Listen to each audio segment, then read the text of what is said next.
This morning on BRN, an innovative 1-minute video game boasts a 80% success rate for diagnosing autism.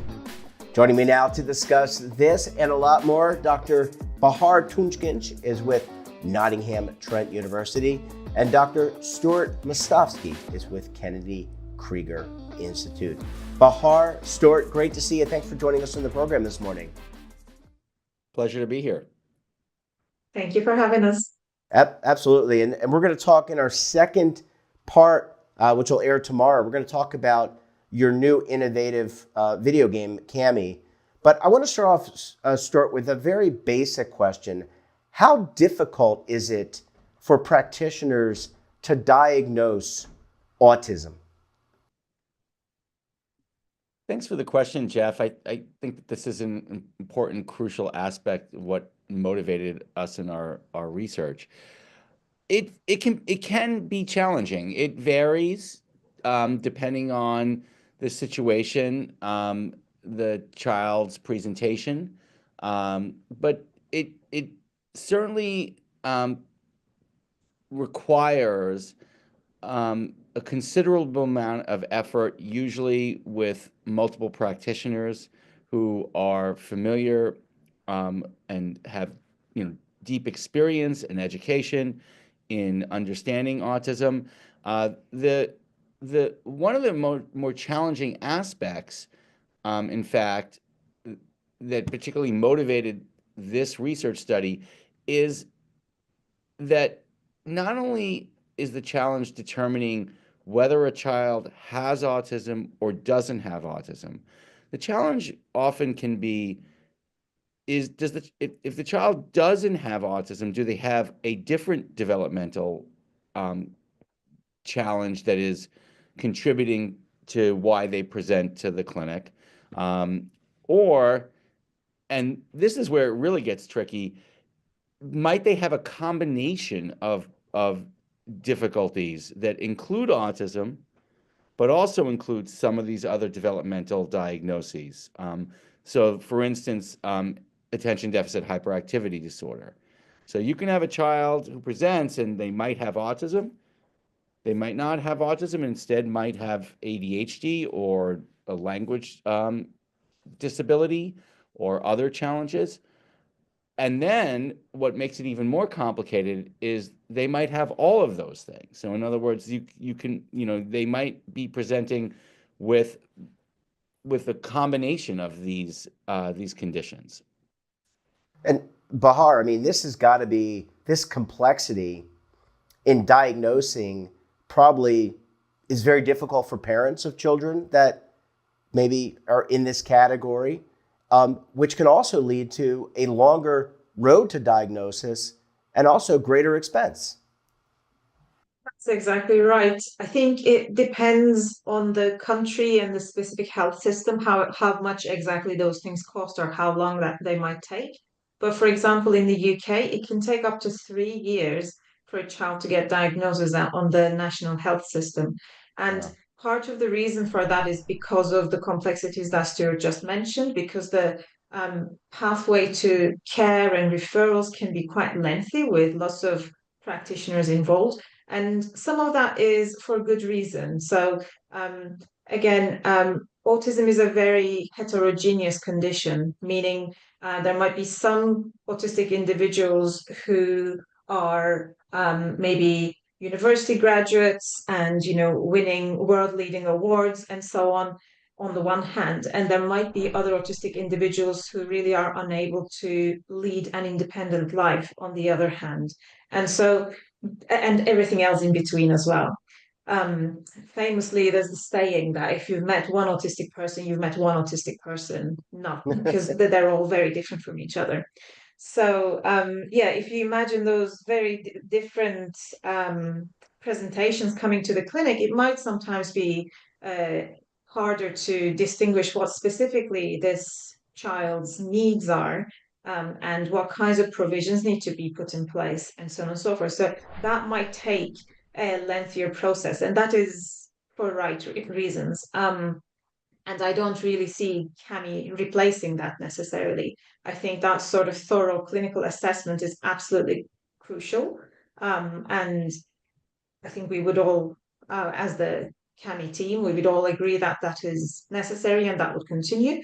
But if tools like CAMI can help accelerate that diagnostic process as a complementary method, then that would be a great benefit. Because as you said, lack of diagnosis often means lack of help and support for the children and adults. That includes helping the children in their schools, helping them in their workplaces, in their home environment. And so all of those things are linked to having a diagnosis. And so that's why we put so much emphasis on being able to diagnose as effectively and in as much an evidence-based manner as possible. And I mean, Stuart, it's got to be frustrating for parents. And again, I'm not placing blame. I think it's just challenging. This to keep up, have the science keep up with the issue, right? And I think being able to speed up the diagnosis, as Bahar was saying, now you get the opportunity to put in treatment plans or education plans. And the analogy that Bahar used, that each individual is unique. They need their own personalized program. Absolutely.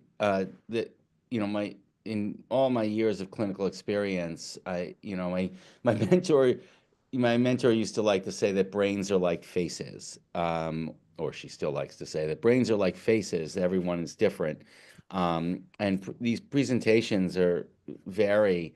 And in all my years of clinical experience, I mean, it's every individual, every family we work with, there are tailored recommendations, that we make specific to the child's challenges.